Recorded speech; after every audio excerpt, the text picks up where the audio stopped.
មុខងារសំខាន់មួយនៅក្នុង landscape ដែលអាចចាត់ទុកថាជា advantage គឺ pen នៅក្នុងលក្ខខណ្ឌ pen គឺយើងអាចធ្វើឲ្យ landscape របស់យើងមើលទៅមានលក្ខណៈ nature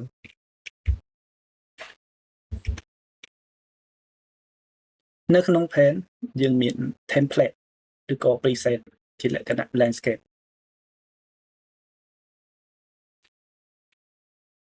យើងអាចចាប់ផ្ដើមដោយការ select template ណាមួយ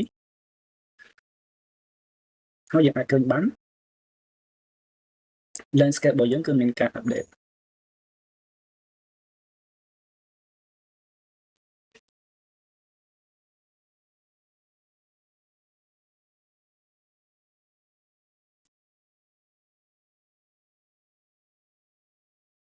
យើង select landscape មួយនេះ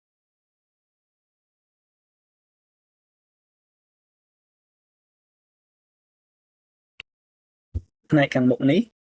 គឺជាប្រភេទ texture ដែលយើងយកមក paint នៅពីលើ landscape ហើយផ្នែកខាងក្រោយគឺជាទំហំ brush ហើយនឹង size របស់ type អាចនិយាយបានថា scale texture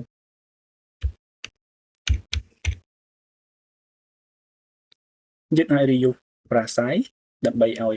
pen របស់យើងមានទំហំតូចជាងមុន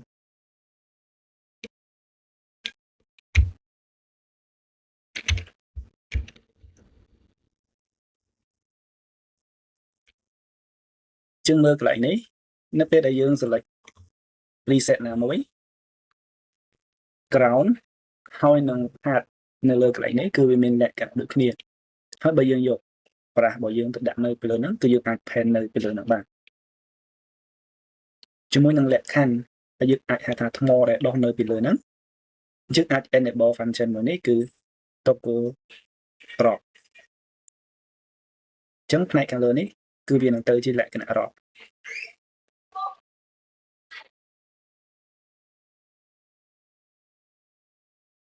យើងអាចដូរ template ឲ្យវាបាន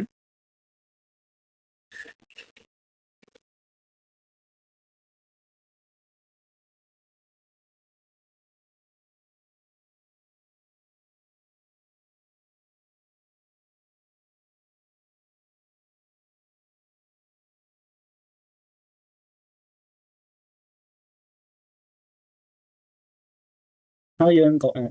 brush នៅលើហ្នឹងបានដែរយើង select texture ណាមួយហើយយើង brush នៅពីលើហ្នឹង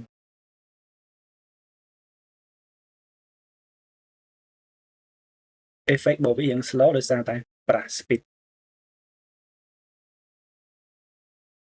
ចឹងនៅពេលដែលយើង increase speed ឲ្យវា effect របស់វាគឺលឿនជាងមុន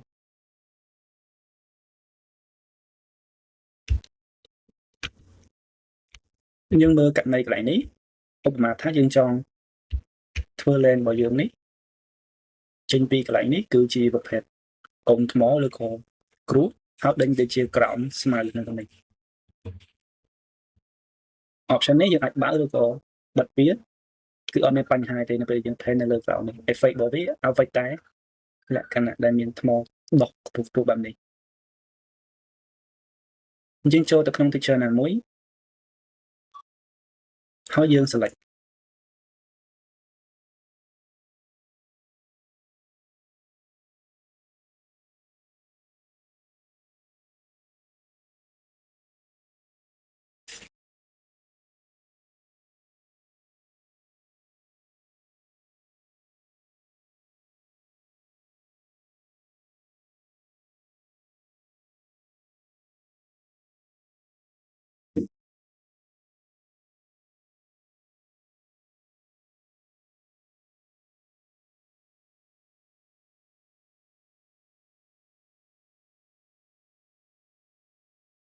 យើង paint នៅកន្លែងនេះ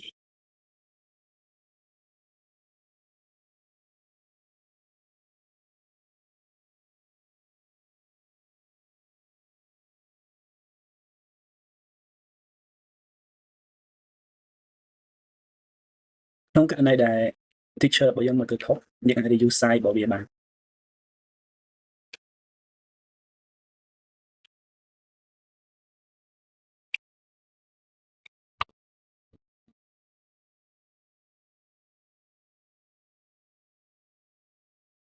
back side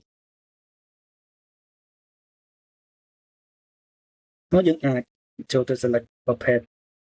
template teacher ផ្សេងយកមកប្រាស់នៅពីលើហ្នឹងបន្តទៀត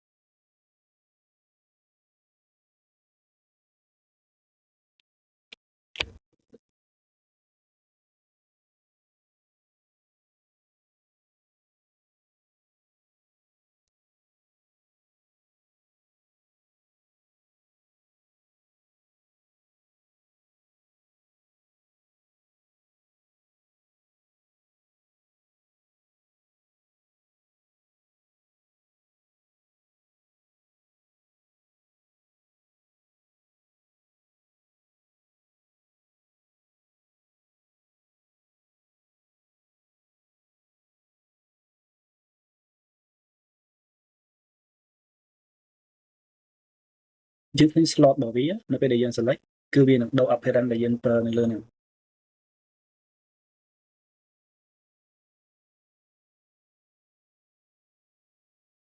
slot មួយនេះគឺវា affect ជាមួយនឹង ground របស់យើងទាំងអស់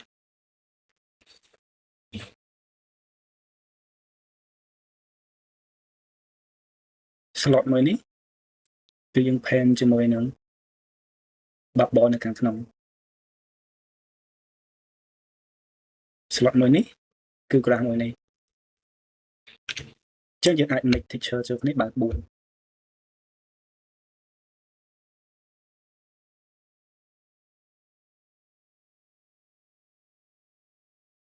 ជាងឃើញ teacher មួយនេះគឺវាមានលក្ខណៈធំអញ្ចឹងយើង reuse size ឲ្យវា